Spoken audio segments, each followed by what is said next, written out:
I don't know what to do with this stable, healthy relationship. How do I be in this no drama state, and how do I not sabotage this relationship that I'm in? This is a really interesting question that a client of mine in my Claim Group coaching program asked, and I feel like this will resonate with a lot of you because I've lived that experience, and this is what happens when a woman gets out of her state of drama in relationship. This is actually a really good sign, but it becomes really challenging. Hi, I'm Anna Rova. I'm a feminine embodiment coach, and I help single successful women attract amazing, committed, masculine men. And I run a transformational program called Claim where we do exactly that.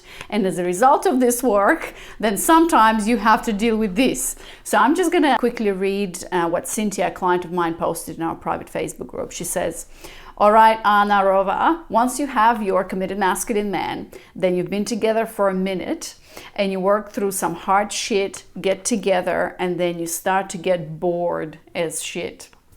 I appreciate the no more intense drama, but I really don't know what to do with this healthy, stable relationship. I knew that only women would understand where I'm coming from or what my issue could be. I float on it and just keep sensing work on myself. How do I run free like a wild woman and connect with my La Loba? La Loba is a wolf in Spanish, and that comes from the book Wild Women Who Run with the Wolves. So to answer Cynthia, and maybe some of you who are listening resonate with that, my personal experience has been the same. At one point in time, that's why I know what I'm doing. I've been there, I've coached women through that, and I deeply resonate with this idea that most of the times when we are attracting men who are emotionally unstable or who are even toxic, there's that codependency in our relationships, right, with men.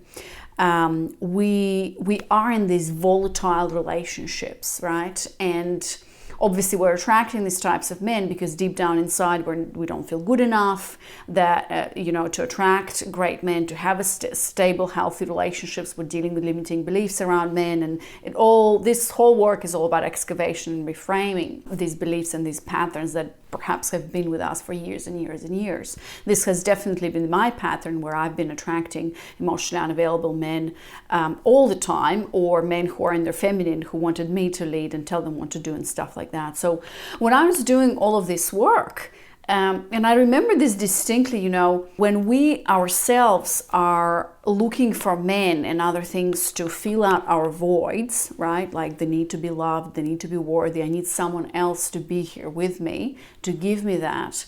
We also crave living on the edge in relationships, and thus we attract this kind of men who, are constant drama, like he's doing this or he's cheating or whatever, because we get a sense, like it's almost an addiction. Like I have an addictive personality. I don't hide that. Currently, I've been addicted to some things all my life, to cigarettes, to men, to sex, to alcohol. Well, not necessarily alcohol. For me, it was the drugs, like marijuana, for example. And then currently it's vegan chocolate, which is the least of the evils. But when that happens, I have a personality, like I want to live on the edge, and I want things to be exciting, and quite wrongly, I misplaced that excitement into toxic relationships, which I've been a part of, right?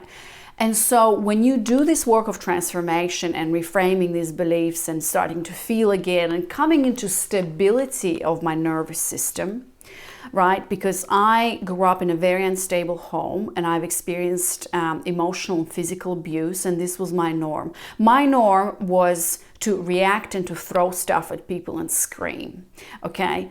And so I had to do a lot of work to recalibrate my nervous system, to freaking calm down and to feel safe in my body. I was literally like an animal let out of the cage. And so through embodiment work that I'm doing with women, it really helps us feel safe in the body, create these foundational safety principles that allow you to freaking calm down and to not constantly be in this vortex of drama.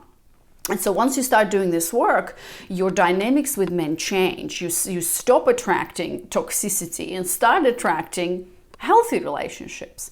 But then at one point in time, I remember when I got together with my current husband, I think I already was engaged to him. I remember feeling the same way that Cynthia was feeling, that I'm bored. And that I distinctively remember that feeling, Cynthia, that you're talking about, that like, I'm bored as shit. I need to create some drama here because there's not enough drama in my life, you know? And I was like sitting there and kind of like picking at him, you know, like when you pick at something, like you just pick at it in order to elicit a reaction or create some sort of drama in my life. And I was fantasizing. I remember like I had dreams about my exes. I was trying to kind of to make him jealous and stuff. And it was a short period of my life. And the more I stayed with the work and the more I allowed myself to be in that new reality and to really appreciate that new reality. And then, so this is my advice to you, Cynthia, and to everybody listening. It's what you're going through is like turbulence and recalibration. You're like, this is healthy, but it's boring as shit. What the hell do I do with that? You know, your question, I don't know what to do with this healthy. Like here you are, where you always wanted to be. This is why you've done all this work to be in a healthy, stable relationship. You're like, well, this is boring as shit, right? I mean, it could be that this relationship you're talking about is indeed boring as shit. It's not the healthy relationship. So look at your language. Like, maybe this relationship that you're in now is not what you want. That's why you feel bored. That's not your man. Or, you know, you'll come to a realization that that's not the right relationship. That's one thing. But if you are in a healthy relationship and that is what's boring, which seems like that's what you're alluding to, like he's a great man, but I'm just bored. What I really recommend is like you're going through a turbulence zone. You're going through a recalibration where you get to that new level where a healthy relationship without drama is becoming your new norm. And you're now in this wobbly state. So continue to do the work, continue to do your flow, continue to show up in the cold and let that settle. The other thing that I really recommend doing is actually looking for ways where you can get that, not the drama, but you can get that, because you know I'm an extrovert and I love to play with life and to be in that dynamic with life. And for me, and I'm craving that constantly. And I know that my man, my man is an introvert, and he can't I'm like, take me out every night and take me to these places and let's travel and give me flowers and stuff like that. And the moment that I stopped expecting him to tick all my boxes and make me happy, this is the moment where I started doing things for myself. And so for me personally, this has been style. So you got to look at my nails now. If you're not looking at the video or watching it, you know, I have really colorful nails. I wear a lot of jewelry. Well, not a lot. So I wear jewelry that I like. I take care of my style and how I look like and colors and textures. I love playing with makeup. I love playing with style. I love going out with girls. So I always kind of, I buy flowers for myself. So I always try and see what is missing. So my question is to you, if you're experiencing that, know that this is a recalibration. Keep doing the work because you know intellectually and you know that this is healthy, this is good. So keep doing the work, but at the same time, see what are you missing? The drama or actually excitement in life, right? And how can you bring that excitement into your life through different activities? In the program I teach all of, like, this is kind of, Cynthia, this is module 3 work, which is all about rediscovering yourself as a woman and rediscovering what makes you excited, what ticks you, what makes you inspired, what makes you feel creative. How can you engage in creative pursuits? Like, use that energy that you have that previously has been directed totally towards toxicity and drama in your relationship dynamics. Now it's time to take that energy and redirect it into creativity and life force. See, I highly recommend signing up for a creative class where all of that energy is poured into creating things like painting, sculpture stuff, ceramics, drawing. I've done my share of drawing things, writing. So do that. Allow yourself to go and do physical exercise and stuff like that. So all of this is to say you're in a great place.